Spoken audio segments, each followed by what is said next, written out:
YouTube 15 Temmuz 2025 itibariyle monetizasyon yani para kazandırma politikalarında köklü değişiklikler yaparak platformu özgün, emek yoğun ve izleyiciyle bağ kuran içeriklere yönlendirmeyi hedefliyor. Bu düzenlemeler yapay zeka ile üretilen düşük çabayla hazırlanan veya tekrarlanan içeriklerin para kazanmasını kısıtlayarak içerik kalitesini arttırmayı, dezenformasyonu önlemeyi ve reklam verenler ile izleyiciler için daha güvenilir bir ortam yaratmaya başlıyor. Yapay zeka ile üretilmiş ve tekrarlayan içeriklere kısıtlama. YouTube'un yeni politikası yapay zeka ile oluşturulan ve minimum insan katkısı içeren içeriklerin monetizasyonunu engelliyor. Örneğin Veo 3 gibi yapay zeka tabanlı araçlarla hazırlanan videolar veya tamamen otomatik seslendirmeler platforma yeterli katma değer sunmadığı gerekçesiyle para kazanmayacak. Tekrarlayan içerik politikası sahte içerik olarak yeniden adlandırıldı ve toplu üretilmiş, şablon bazlı veya minimal değişiklik içeren videoların tespit edilip engellenmesi hedefleniyor. Bu yapay zeka animasyonları, deepfake'ler veya aşırı tekrarlanan içerikleri kapsıyor. Ancak YouTube senaryo oluşturma veya seslendirme geliştirme gibi yaratıcı süreçlerde yapay zeka araçlarının kullanımını teşvik ediyor. Yeter ki videolar benzersiz, insan katkısı ve özgün bir bakış açısı sunsun. Yeniden kullanılmış ve stok içeriklere sıkı kurallar. Stok videolar gibi yeniden kullanılmış içeriklere de kısıtlamalar getirildi. Jenerik şehir manzaraları veya doğa çekimleri gibi görüntüler bir videonun ana unsuru olduğunda monetizasyon dışı bırakılıyor. Ancak bu tür materyaller destekleyici unsur olarak özgün bir anlatımla birleştirilirse kullanılabilir. YouTube, mükerrer içeriklerin platformun yaratıcılığını azalttığını ve izleyici deneyimini zayıflattığını savunuyor. Özgünlük, içeriğin değerini belirleyen temel kriter haline geldi. Düşük çabalı derleme ve reaksiyon videoları.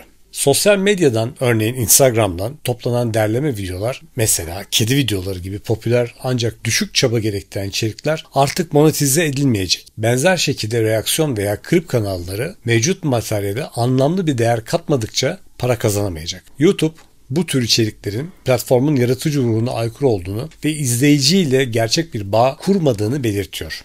İçerik üreticileri kendi seslerini, stillerini veya yorumlarını ekleyerek daha fazla emek ve yaratıcılık harcamaya teşvik ediyor. Otomatikleştirilmiş ve yüzsüz videolar.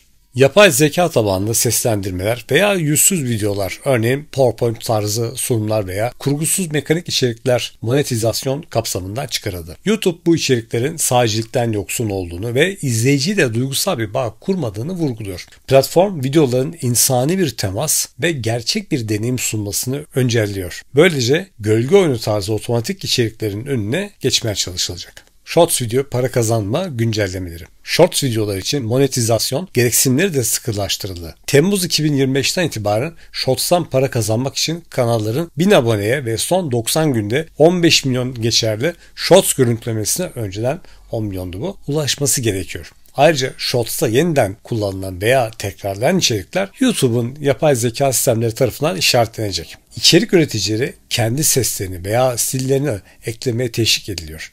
Böylece Shorts videoları da özgünlükten ödün vermeyecek. İçerik ve ekipman üreticilerine etkileri. Bu değişiklikler içerik üreticilerini daha fazla emek harcamaya yönlendirirken kamera, mikrofon ve ışık gibi profesyonel ekipman kullanımını teşvik edecek. Özgün bir videonun hazırlanması için çekim, kurgu, edit ortalama 5-10 saat sürebilir. Bu da fikir geliştirme ve post prodüksiyon ile beraber tam bir gün çalışmaya denk gelebilir. Bu hem içerik kalitesini arttırıyor hem de ekipman sektörünü canlandırıyor. YouTube gerçek emek harcayan içerik üreticilerini öne çıkararak platformun güvenilirliğini ve kalitesini güçlendirmeyi hedefliyor. Sahicilik ve empati odaklı içerik. YouTube videoların izleyiciyle gerçek bir bağ kurmasını hedefliyor. Yapay zeka ile üretilen konuşan kafa videoları yerine kamera karşısında gerçek insanların anlattığı hikayeler daha güçlü bir etki yaratıyor. Örneğin İstanbul'dan bir içerik üreticisinin samimi anlatımı dünyanın öbür ucunda empati köprüsü kurabilir. Bu içeriğin mahalle ölçüsünden küresel bir iletişime dönüşmesini sağlıyor.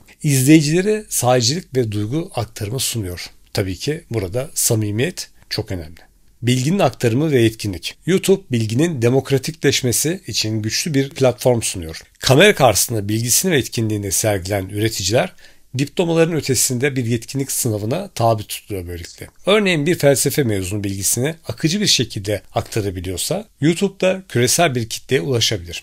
Bu bilginin sınanması ve paylaşılması için yeni bir alan yaratıyor. Özgünlüğün ve kalitenin zaferi.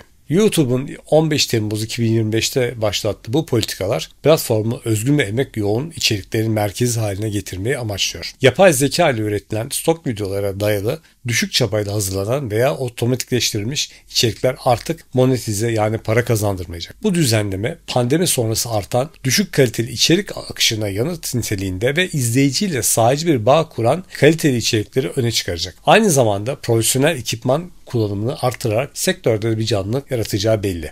Ve en önemlisi platformun güvenilirliğini güçlendirecek. Bu videonun sonuna geldik ancak birkaç önerim olacak ilgili arkadaşlara.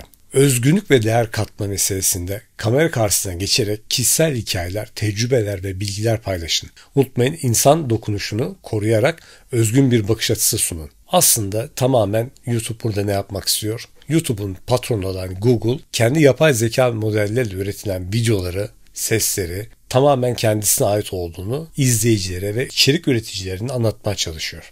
Yani kısaca benim oyuncaklarımla benden para kazanamazsınız. O yüzden ne yapacağız? Kendi içeriklerimizi, kendi videolarımızı çekip anlatacak bir hikayemiz, anlatacak bir derdimiz varsa onları ekrandan yansıtacağız.